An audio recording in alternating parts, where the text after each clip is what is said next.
Alors, nous sommes aujourd'hui le 17 mars 2016 et je tiens à rendre grâce et gloire à Dieu dont j'ai pu continuer et dont nous avons pu continuer à contempler la splendeur glorieuse du règne cette semaine encore. Et quand je dis ça, je fais notamment allusion à ce si beau passage du psaume 145, versets 8 à 21. Et nous avons vu non seulement Dieu continuer à faire des miracles, des merveilles, des exploits, des prodiges, comme ce si beau passage de Job 5, versets 8 à 9 évoque là encore cette réalité. Mais nous avons vu Dieu également continuer à nous parler puissamment par le biais de Facebook, des médias, de diverses manières, sur divers sujets. C'était vraiment beau, vraiment fort. Et là encore, comme souvent je viens vous le témoigner, et je prends le temps de... Là encore, ça démontre que Dieu, non seulement Dieu nous parle puissamment, mais qu'il continue à le faire. Et je viens vous le témoigner parce que beaucoup de personnes, nous rencontrons beaucoup de personnes qui nous disent est-ce que Dieu parle vraiment? Est-ce que donc je trouve qu'il est important de prendre le temps de témoigner que oui, Dieu parle et que non seulement il parle, mais il continue à le faire. Et si je le fais chaque fois que je le peux, c'est parce que, eh ben, si vous regardez ma page et diverses vidéos que vous voyez, vous vous rendrez compte que ça fait très certainement plus d'un an, j'allais dire que de semaine en semaine, ou en tout cas chaque fois que je le peux, je vous témoigne que j'ai encore entendu parler, Dieu nous parler de diverses manières, par divers moyens et par divers biais, par toutes les voies et moyens possibles et imaginables. Et par le biais des médias, et par le biais des personnes, de toutes personnes rencontrées. Vraiment, Dieu est extraordinaire et il répond même certaines fois à la seconde près. Il répond des fois là où on ne s'attendrait pas aussi, ou à travers des personnes à travers qui on ne s'attendrait pas à l'entendre parler. Mais en tout cas, il nous répond. Il communique très très bien avec nous de manière extraordinaire et chaque fois ça nous touche très profondément. Puisque moi, dans mon cas, je peux en témoigner. Nous sommes des années plus tard et je me rappelle encore de la première fois où j'ai pris conscience que c'était Dieu qui était en train de me parler. Et je me suis dit, vivre ça, c'est quand même extraordinaire. Je vous dis ça, j'en ai encore la chair de poule de la tête aux pieds. Parce que je m'étais dit à l'époque, et je continue encore à me le dire, Dieu gère quand même plus de 7 milliards de vies humaines sur Terre. Et quand on prend conscience avec tout ce qu'il a à faire et toutes ces vies qu'il gère, qu'il prend le temps de venir nous parler à chacun de nous, on se dit waouh, c'est extraordinaire que Dieu, dans sa toute-puissance, vienne parler à l'être humain, puisque comme il est écrit dans le psaume 8, verset 5, qu'est-ce que l'homme pour que Dieu s'en souvienne? Et pourtant, comme il est écrit dans en Jean 3, verset 16 à 17, Dieu a tant aimé le monde, et donc les hommes aussi, qu'il a donné son Fils unique Jésus-Christ, afin que quiconque croit en lui ne périsse point, mais ait la vie éternelle. Et j'en rends vraiment grâce et gloire à Dieu ici. Eh bien, Dieu nous aime à ce point-là et au point de communiquer avec nous chaque fois que c'est nécessaire et dans les moindres détails. On le voit au quotidien dans nos vies pratiques et les exemples que je vais donner ici visent à le démontrer. Mais on le voit nous parler de choses des fois auxquelles on ne s'attendrait pas du tout. Dieu réagit sur tout ce dont on a besoin de l'entendre réagir et nous donne toutes les informations dont nous avons besoin et que nous avons besoin qu'il nous donne. Et il réagit aussi sur tous les points sur lesquels nous attendons de lui une réponse ou une aide ou un encouragement ou une direction. Nous le voyons toujours nous les donner. Et je lui rends grâce et gloire.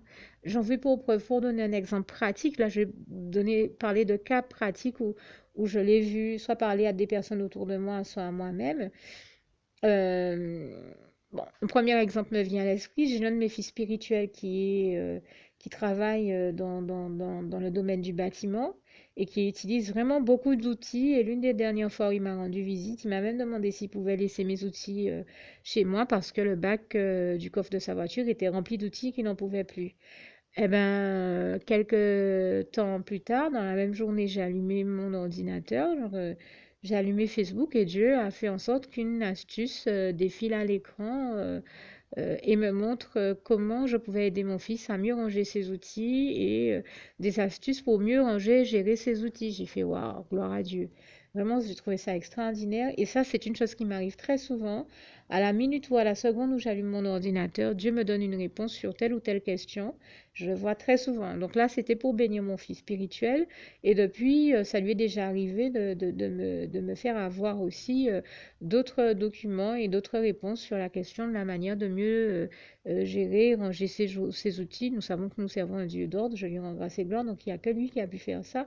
Et toute la gloire lui revient. Et ça me donne également l'occasion de préciser que quand vous voyez que je mets des astuces sur ma page que j'appelle l'astuce du Saint-Esprit, eh bien que c'est vraiment Dieu qui me les inspire et toute la gloire lui en revient par la voix de son Saint-Esprit. Tout comme il est celui qui, toutes les astuces que vous voyez, même sur les pages qui s'appellent astuces de grand-mère ou astuces de ci, astuces de ça, astuces point je ne sais pas trop quoi, on se dit que ben, c'est un tel, je ne sais pas, Pierre-Paul Jacques qui a donné son astuce. Non, mais qui est-ce qui, en amont, a inspiré Pierre-Paul Jacques de donner cette astuce-là? Eh ben, c'est le Saint-Esprit. Qui est-ce qui a inspiré un tel de donner telle recette? C'est le Saint-Esprit. Et je lui rends grâce et gloire. Voilà pourquoi, par exemple, cette semaine, je mets en ligne une recette, des recettes de glace au caramel ou de glace au pain d'épices ou de glace de pain perdu ou de glace dont on a déjà entendu parler par des grands chefs ou autres. Mais même ces grands chefs-là, qui est-ce qui les avait inspirés? C'est le Saint-Esprit et il est aussi celui qui m'a inspiré. Et j'ai pris le temps de donner ces recettes-là parce que certes, des grands chefs ou d'autres personnes en avaient parlé, mais à leur manière, avec leurs ingrédients, de leur manière. Et je sais que certaines de ces recettes, de la manière dont elles avaient été données, étaient suffisamment grasses, pour ne pas dire trop grasses. On y rajoutait de la crème, des œufs, de la crème fraîche, enfin tout un tas de trucs qui, à mon avis, venaient rendre ces glaces-là inutilement grasses. Alors que là, le Saint-Esprit m'a donné des recettes plus légères et plus rapides à faire, puisque pour certaines d'entre elles, elles sont express et ne se font qu'avec deux ingrédients, deux, trois ingrédients. Par exemple, pour la glace au pain d'épices, du lait, du pain d'épices, du sucre. On n'a pas besoin de rajouter des œufs, de la crème et toute espèce d'autre chose. Et je rends grâce et gloire au Saint-Esprit pour ça. Donc je me suis dit, certains croiront plus peut-être que j'ai copié une recette, ce n'est pas du tout le cas. Je n'ai regardé aucune recette sur la question avant de le faire. J'ai testé ça avec le Saint-Esprit cette semaine. J'ai vu que ça marchait, que c'était simple, facile à faire, pratique. Eh bien, je m'y suis mise et j'ai décidé de partager ça avec vous puisque je savais que même si d'autres chefs ont déjà donné ces recettes-là, elles ont été données, oui, certes, mais dans des versions différentes de celle-là et beaucoup plus grasses et beaucoup peut-être des fois plus compliquées à réaliser.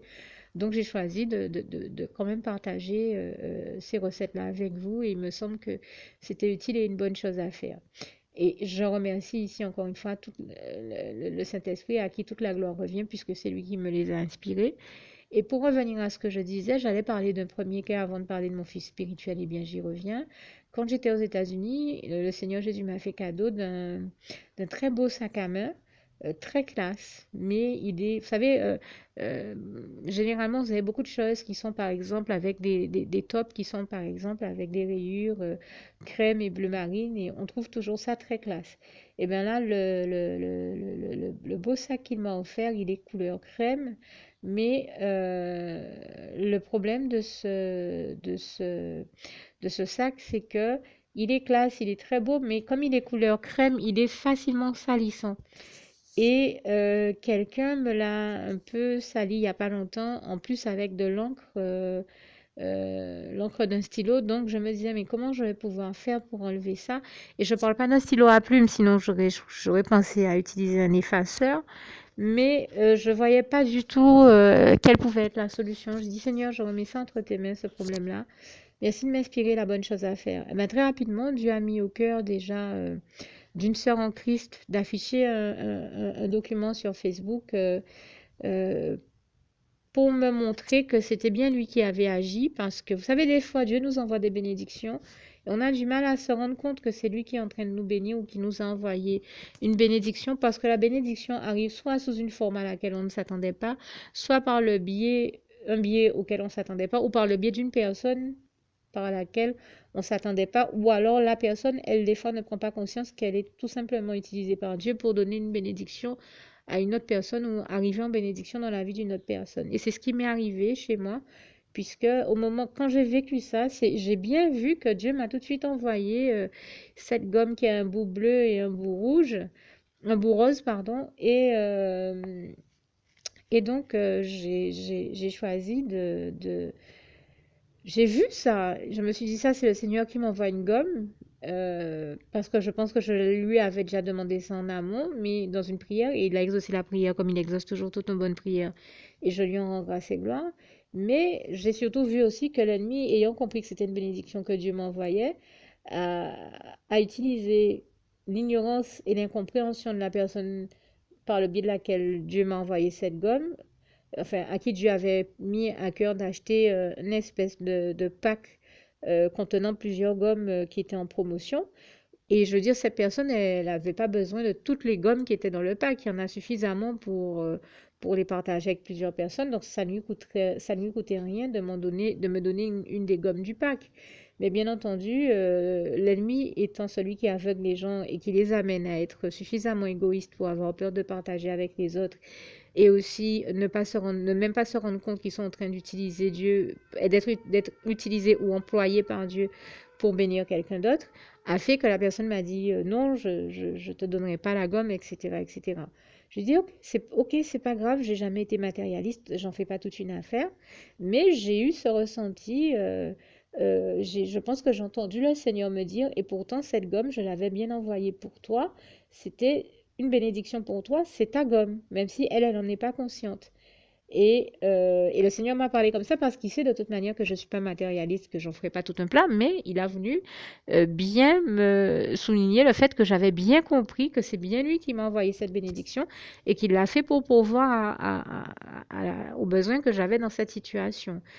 Et si j'avais un quelconque doute, la preuve que c'est bien Dieu qui m'a parlé, que j'ai entendu parler à mon oreille le soir, j'allume mon ordinateur. À peine je suis arrivée sur Facebook, il met au cœur d'une sœur en Christ d'afficher un document qui dit tout de suite à l'écran, si tu as connu cette gomme-là, c'est que tu fais peut-être partie de ma génération ou tu appartiens peut-être aux anciens, parce que dans les temps anciens, on utilisait cette gomme. Et j'en ai rigolé. Et puis, je ne sais plus si c'est sur ce document-là ou je crois que c'est sur une autre page Facebook, certainement une page d'astuces ou de loisirs créatifs, puisque j'en suis passionnée et que, en dehors de ma page principale, j'ai même une page dédiée aux loisirs créatifs. Ma page principale est dédiée à Jésus. Elle est consacrée à Dieu, à Jésus, à son Saint-Esprit et toute la gloire lui en revient parce que c'est Dieu lui-même qui a voulu justement que j'ai une page Facebook. Moi-même, je ne le souhaitais même pas et je lui en grâce et gloire, je ne regrette pas de lui avoir obéi. Donc j'ai décidé que comme c'était Jésus qui m'avait demandé d'ouvrir cette page Facebook, donc que celle-là, ma page Facebook principale, lui serait consacrée comme ma vie tout entière la lui également et toute la gloire lui en revient. Mais sur une autre de mes pages, comme je suis passionnée de loisirs créatifs et que le Seigneur m'a dit qu'il me permettait de le faire, j'affiche plutôt toutes les astuces et les choses intéressantes qu'on peut retrouver et en matière de loisirs créatifs et en matière artistique. Et puisque Dieu a fait de moi aussi une artiste peintre et infographiste et toute la gloire lui en revient. Et donc, je pense qu'en regardant un peu, en visitant un peu les pages de loisirs créatifs sur lesquelles j'ai l'habitude d'aller, je ne sais plus si c'est moi qui y suis allée ou si c'est Dieu qui a mis au cœur de quelqu'un de faire circuler ce document. Je crois que ça doit être cette dernière version la bonne. En tout cas, Dieu a fait en sorte que je me retrouve à avoir en face de moi un document qui disait eh bien, le côté bleu de la gomme sert à effacer les taches d'encre ou à gommer tout ce qui a été fait au stylo. Et là, j'ai dit, waouh, gloire à Dieu. Moi qui ne trouvais pas la solution et qui ne savais pas comment faire, eh bien, Dieu m'a envoyé un document pour me faire savoir que si j'y ai pas pensé, cette gomme-là, ben, le côté bleu de cette gomme sert précisément à effacer ce qu'on veut effacer, qui a été écrit ou rédigé au stylo ou taché par du stylo. Et là, il m'a envoyé la solution. Non seulement il m'a envoyé la réponse et la solution à mon problème puisque mon sac à main était taché par des traits de stylo, mais en plus, il m'a même envoyé la gomme et les infos par Facebook pour me confirmer quelle était la solution et comment procéder. Là, je dis vraiment, je rends grâce et gloire à Dieu. Bon, le seul problème étant que l'espèce de démoniaque et chippie, pour ne pas dire, enfin, je dis ça, mais hier encore, cette personne-là me disait que parlait de journalistes qui parlaient d'elle en disant qu'elle est une femme aigrie. C'est vrai qu'elle n'est pas que chippie, elle est aigrie, elle a l'habitude d'être égoïste et comme ça avec tout le monde. Résultat, l'ennemi l'a utilisé pour faire la conne et ne pas me donner la gomme. Mais bon, franchement, je m'excuse, hein, je parle un peu crûment, mais il n'y a pas d'autre appellation possible à ça. Euh, Puisque je connais d'autres chrétiens autour de moi qui l'appellent même Madame la connasse, c'est vous dire. C'est vrai qu'on la voit tellement déconner de la part du diable et se laisser empoigner par le diable en longueur de journée que on en a fini par l'appeler Madame la connasse. Résultat, et je vous assure qu'elle se bat pour mériter ce titre-là. Comme tout bon diabolique qui se respecte, il n'y a rien à faire pour la ramener à la vérité. Elle ne veut pas entendre la vérité de Jésus. Elle ne veut pas se rendre compte, se rendre à l'évidence. Et même dans tout ce qu'elle dit et qu'elle fait, elle sert le diable au point qu'elle-même, un jour, on l'est surprise en train de pleurer et de dire pourquoi tout ce que je fais est mauvais et au lieu d'être bon, est mauvais et con.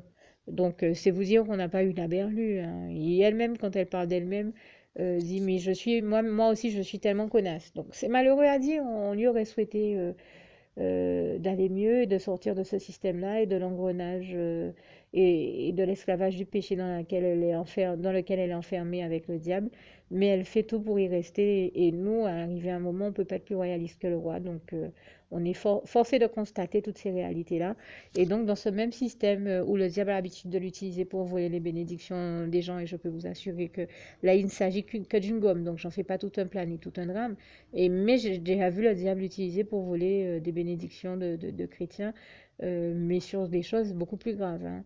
Donc, vraiment, disons que je ne suis pas étonnée. Ceci dit, par l'unique grâce de Dieu, j'ai quand même pu essayer, on va dire que je suis parvenue à utiliser la gomme et à faire ce que Dieu voulait que j'en fasse. Et je dis vraiment, toute la gloire en revient à Dieu, à Jésus, à son Saint-Esprit. Et donc, ça a quand même servi. Dieu a atteint son objectif à travers moi. Et j'ai envie de dire, la bénédiction de Dieu a atteint son objectif et toute la gloire en revient à Dieu, à Jésus, à son Saint-Esprit, que je remercie encore ici pour cette bénédiction-là, comme pour toutes les autres qu'il envoie comme pour toutes les autres qu'il envoie dans ma vie de manière générale. Alors, c'était un deuxième cas où je montrais comment Dieu peut nous parler et à la fois dans nos oreilles et à la fois donc verbalement, mais il peut nous parler aussi par des biais qui sont non verbaux. Un psychologue dirait et verbalement, et dans le verbal, et dans le non-verbal. Dieu parle à la fois dans le verbal ou dans le non-verbal. Il peut utiliser des images pour nous parler, ou d'autres moyens, ou des fois un- enfin, il nous parle vraiment de diverses manières. Je pensais à quelque chose de bien particulier, mais ce serait peut-être trop long à expliquer ici, donc je ne rentre pas dans ces détails-là. Mais en tout cas, je le vois dans tellement de situations différentes de ma vie que j'essaie de vous donner ici quelques exemples. Et l'un des derniers exemples que j'ai eu, je suis restée après ma conversion. Avant ma conversion, j'étais une femme très très coquette et je portais vraiment beaucoup de bijoux. Et malheureusement pour moi, l'ennemi a utilisé un jour quelqu'un en face de moi pour me dire que toute bonne chrétienne est censée ne pas porter de bijoux, est censée ne pas porter. Malheureusement, c'était quelqu'un qui était un peu enfermé dans la religiosité et ça m'a interpellée et j'ai commencé à enlever mes bijoux à ce moment-là et à ne plus en porter. Et le problème, c'est que bien sûr, bien entendu, depuis le Seigneur Jésus euh, est très rapidement venu me dire que c'était une attaque de l'ennemi, mais que lui, il ne m'interdit aucunement de porter des bijoux. Mieux, il m'inspire d'en créer de très beaux. J'ai envie de dire que Jésus, dans son amour pour moi, m'a couverte de bijoux. Et je lui en rends grâce et gloire. Et bien sûr, je ne suis pas dans un excès de bijoux. Je ne parle pas d'être dans quelque chose d'extravagant et d'exubérant. Ça ne m'intéresse pas. Mais je veux dire, quand je dis ça, je dis tout simplement, bien sûr, je ne les porte pas tous en même temps. Je veux tout simplement dire que mon ressenti de femme, c'est avant tout que c'est Jésus et ses bras d'amour qui ont fait de moi une femme heureuse et épanouie, et je lui en rends grâce et gloire ici. Mais ça, même sans le matériel, ça aurait été pareil. C'est parce que l'amour dont il me comble de bonheur est tellement beau, intense et immense que ça suffit à faire mon bonheur, d'autant que l'amour dont Dieu nous aime est le plus beau et surtout il est le seul amour éternel qui soit, comme ce si beau passage de Jérémie 31, verset 3 le démontre. Mais en plus, eh ben, Jésus m'a toujours couverte de cadeaux, de bijoux et, et, et, et quand ce ne sont pas des bijoux qui sont à l'extérieur, parce que ce sont des inspirations de bijoux qu'il me donne. Il m'a déjà donné de telles inspirations qu'il m'a déjà amené à créer plus de 2500 modèles différents. Donc je veux dire, j'ai pas besoin d'aller dans un magasin m'acheter des bijoux parce que pour moi, j'ai la sensation d'avoir tous les bijoux qu'il me faut. Et même presque chaque bijou, je peux les avoir dans des variantes différentes, dans des teintes différentes, des couleurs différentes, dans des formes et des formules aussi totalement différentes. Donc, tellement Dieu m'a inspiré des choses magnifiques. Et je lui en rends grâce et gloire. Donc, ça fait que je ne suis pas dans un besoin de matériel, ni dans un besoin de m'acheter des bijoux. Et ça fait aussi qu'au quotidien, eh ben, du jour où j'avais enlevé ces bijoux-là, j'ai carrément perdu l'habitude d'en porter. Et pourtant, j'en crée, mais j'en crée souvent sous l'inspiration du Saint-Esprit pour des personnes pour lesquelles aussi il a envie que je les crée parce qu'il veut bénir ces personnes-là. Mais vous savez ce qu'on dit, hein, le cordonnier est toujours plus mal chaussé. Et ben, même si je crée des bijoux des fois pour les autres, et bien moi-même, j'oublie de porter ce que je crée pour moi. C'est arrivé à un tel point que ben, je crois que je viens de passer 10 ans de ma vie sans faire beaucoup de choses que je faisais dans ma vie d'avant. C'est dire que Jésus a opéré une réelle transformation dans ma vie et toute la gloire lui revient. Et c'est ce qu'il fait dans la vie de tout chrétien, tout véritable chrétien qui marche avec Jésus, qui le suit et qui lui obéit. Et bien sûr, quand je dis ça, je veux dire que les changements qu'il a apportés sont des changements qui ont fait de ma vie une vie nettement meilleure. Et je lui en rends grâce et gloire ici et toute la gloire lui en revient. Simplement, c'était aussi une vie dans laquelle j'étais tellement occupée que j'avais pas le temps de m'occuper de la coquetterie et j'ai perdu cette habitude de porter des bijoux et notamment des boucles d'oreilles au point que les trous dans lesquels j'accroche d'habitude les pendentifs ou les boucles d'oreilles étaient en train de se refermer. Il était donc urgent que je recommence à me mettre, que je fasse l'effort de recommencer à me mettre des bijoux. Et les trous étaient tellement en train de se fermer qu'il me fallait, en plus, moi qui n'aime pas nécessairement l'or, en tout cas je ne fais pas de fixation dessus, puisque j'ai une préférence pour les bijoux fantaisie de manière générale. Là, il me fallait absolument des bijoux, des boucles d'oreilles en or pour pouvoir réouvrir le trou de l'oreille et réhabituer l'oreille à porter des boucles d'oreilles ou des bijoux. Et j'ai prié le Seigneur pour ça et il m'a dit, mais non, qu'il n'attend pas de moi que je m'embête à aller acheter des bijoux en or, qui en a chez moi et qui m'est... Voilà, il a mis au cœur de quelqu'un de me passer une paire de boucles d'oreilles en or. Et j'ai porté ces boucles d'oreilles pendant un certain temps et j'ai dû les enlever parce que j'ai justement eu un souci au niveau des oreilles. Ce qui fait que j'ai fait l'effort de le faire et après mes trous ont recommencé encore à se fermer. Et le Seigneur le voyant il m'a parlé, il m'a dit de remettre les boucles d'oreilles. Ça m'est encore sorti de l'esprit, j'ai oublié ça. Et pour me le rappeler, il n'y a pas longtemps, eh bien, le Seigneur m'a encore parlé puissamment, et cette fois-ci dans le non-verbal, puisqu'il me l'avait déjà dit sur le plan verbal et que j'avais toujours pas remis ces boucles d'oreilles. Donc, pour me rappeler que c'est bien lui qui me dit de me remettre les boucles d'oreilles pour que les trous ne se ferment pas, eh bien, il a mis au cœur de quelqu'un d'afficher sur Facebook un panneau qui pourtant parle bien de Dieu et de la gloire de Dieu, mais dans lequel on voit la photo d'une petite fille et à la place des boucles d'oreilles, elle a des éclairs de lumière aux endroits où on se porte, aux deux endroits où généralement on a un trou aux oreilles pour porter des boucles d'oreilles. Et là, je dis vraiment, je rends grâce et gloire à Dieu, parce que nous savons que comme il est écrit en 1 Jean 1, verset 5, la bonne nouvelle que nous avons apprise de Dieu, c'est que Dieu est lumière et en lui, il n'y a point de ténèbres. Très souvent, Dieu nous parle de cette manière-là, en mettant des points de lumière, comme pour souligner ce qui est important. Et dans mon cas, ce qui était important, c'était que je me remette à porter des boucles d'oreilles. Donc, il a mis des points de lumière sur les oreilles de cette petite fille, sur ce panneau, pour me rappeler, hé, je t'ai dit de remettre tes boucles d'oreilles. Et là, vraiment, je lui rends vraiment grâce et gloire. Et c'est pas la première fois que je vois Dieu me parler puissamment, même dans le non-verbal. Et j'ai envie de dire même me parler avec de la lumière. Et je suis pas la seule avec qui il parle par le biais de la lumière, puisque c'est lui la lumière. J'ai un frère en Christ qui me disait, qui me témoignait une fois que très souvent Dieu lui parle avec la lumière du soleil couchant, par exemple. Dieu envoie des rayons de lumière pour lui montrer un endroit où il doit aller, par exemple.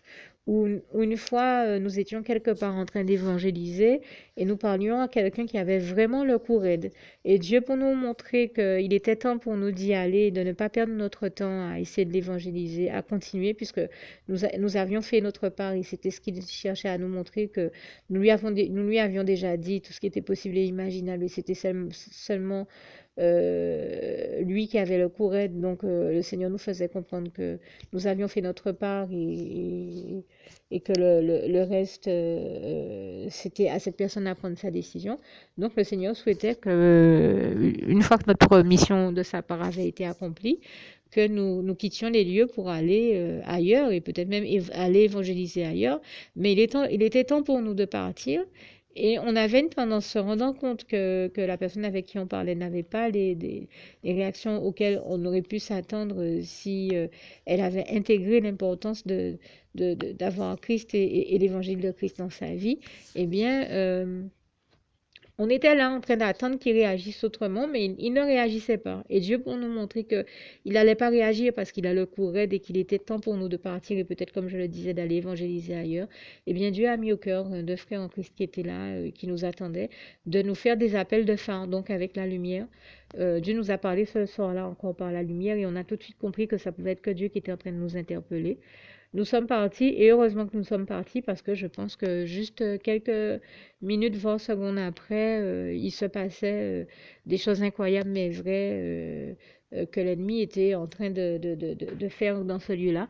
Donc je pense que ce jour-là, Dieu nous a évité là encore une attaque massive de l'ennemi et et on a bien compris que c'était lui qui était en train de nous parler et de nous interpeller. Et je le dis encore ici haut et fort, toute la gloire en revient à Dieu, à Jésus, à son Saint-Esprit, que je remercie encore pour la manière magnifique dont il nous parle, il nous interpelle et nous parle et nous bénit.